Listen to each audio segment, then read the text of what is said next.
I don't really think this is going to be a video about anything. I didn't watch the Montreal Canadiens play the Chicago Blackhawks, but I did see the end, where Kirby Dach, of all people, went out there and scored the shootout winner in the best fashion possible. He comes right in, he's got a lot of speed, he makes the move, he takes the shot, he scores the goal, and he puts his hand up to his ears as he glides by the Chicago Blackhawks United Center, and he stares them down.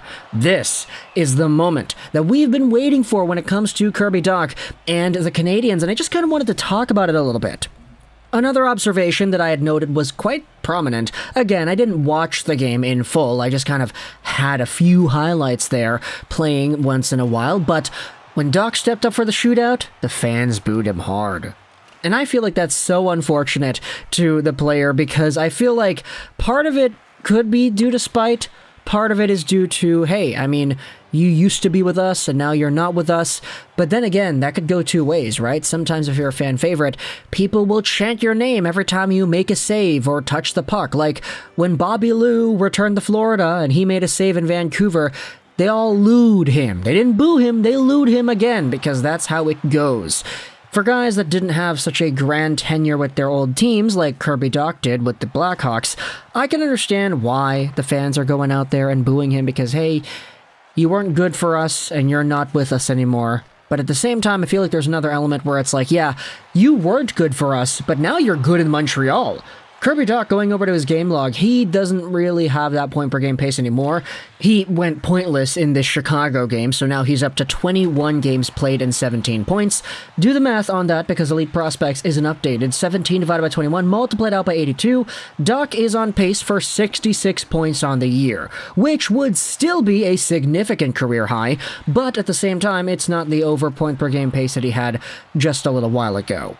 At the same time, though, who cares? He's going out there and he's doing some amazing things, and he has been pretty much the third best Montreal Canadiens forward when it comes to being able to create offense, generate chances, and make some good reads, some plays, etc.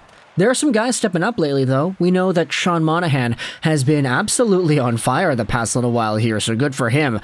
But for Kirby Dach, I feel like this is another one of those videos where we just pretty much hammer the point down home that the Montreal Canadiens got themselves the best version of a player that was not his best version when he was in Chicago. There's a reason why the Blackhawks were going out there and trading everybody away.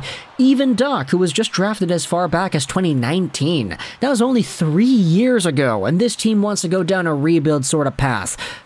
Dach, in theory, would be a player that fits in the bill well, and he goes out there and he does not produce. He does not look as comfortable as he does in Montreal. He's not really given the opportunities. He's slowed down by injuries, but now in Canadiens land, he is a legit player, and he shoves that in the face of the United Center today with the shootout goal and the CELLY.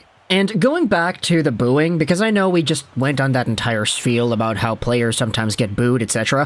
For Kirby Dach, it's like, there's no way the guy doesn't realize that he's a lot better in Montreal than in Chicago, right? Like, he definitely knows, and as a result, he probably fully understands where all the booing is coming from. And so, hey, I'm gonna dish one back to the fans. Here's my ear. You boo me more as I beat your team and show off the impact that I can make on a hockey team. That's stone cold right there. And I honestly don't feel like this video needs to be too much longer because, I mean, what else can we talk about? I didn't watch the game, so let me know in the comments your thoughts about Kirby Dach and the crazy good conclusion to this Blackhawks and Canadiens game. All three guys, Suzuki, Caulfield, and Dach, get themselves shootout goals, which is great. I don't really remember the last time any team went 3 for 3 in the shootout, but for the Canadiens, if it's this trio, I guess it makes a lot of sense, now doesn't it? You know what, I actually don't want to end this video off right away. We still have some extra gameplay. My Hut Champs run had been going pretty well, actually. This is actually a run from, I think, 2 weeks ago, because, yeah, I play a lot of NHL Hut.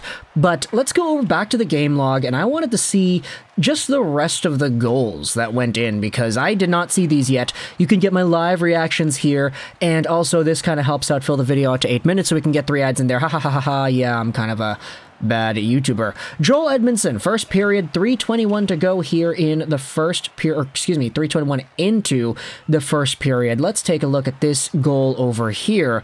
So the Canadiens have possession. It's stolen away there by Chicago, but taken away there by Edmondson. Okay, Edmondson to the side. Monahan, Edmondson. Wow, what a goal.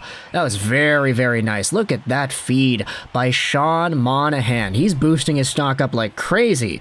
And of course, Edmondson, the net front presence rushing to the side. That does not happen often, but hey, it worked out here. Next goal of the game, making it 2-1 for Montreal 7 minutes into the second period. It's a power play goal assisted by, wow, Monahan and Matheson. Nice to see that, of course. Habs are on the power play. Nick Suzuki, where is the guy? Yeah, there he is in the top right of the screen. Matheson to Suzuki. He shoots and he scores. Very nice. Very, very nice. The Montreal Canadiens are a pretty good team, and I feel like this is... Oh my goodness, I'm just looking at the shootout now. Taves scores, Caulfield scores, Kane saved, Suzuki scores, Athanasiou scores, and then Doc scores. Patrick Kane, man, what the heck's going on with this dude? He's got, like, no goals this season, pretty much, and I have him in fantasy, which has been kind of bad.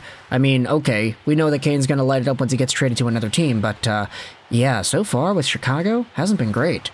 But either way, honestly, I don't really feel like getting the ads out there. It'd be a little bit bothersome to add a little bit more time on this video. So either way, you can talk in the comments all your thoughts about Kirby Dach and the CELLY and Caulfield and Suzuki and everything that happened in this Blackhawks and Canadiens game. Also, talk in the comments as well about Kirby Dach and his progression, because we had made a video already, or 2 or 3, about how Kirby Dach has been so good for the Habs after getting traded over here. Here? Why did I say that? I'm in Vancouver. I'm not in Montreal, but you get what I mean. If you're a Blackhawks fan, then please leave a comment as well. I'm really interested in seeing what exactly the fan base sentiment is for Chicago fans that are seeing Kirby Dach do as well as he has been doing. You acquired the 13th overall pick and Frank Nazar to 3rd in this entire transaction here, but at the end of the day, Nazar is a guy that isn't even playing with the Michigan Wolverines because he's out right now. Kirby Dach, on the other hand, is doing very well, and so do you feel a little bit of a spite there? Do you feel a little bit angry? Did you get a little bit antsy or a little bit aggravated when he took the final shot in the shootout and he ended up scoring? Was it more of a, oh, shucks, man, it had to be Kirby Dach. It had to be Kirby Dach. Or was it more, screw this guy, hate this guy, why could he not have done that with us? Why is he producing when he's not with us anymore? Man, Frank Nazar better be the second coming of Gretzky because we need to compensate for that loss right there. We just took the L in the hockey game and in terms of the on-ice NHL impact so far this year because Frank Nazar is not even an NHL player yet.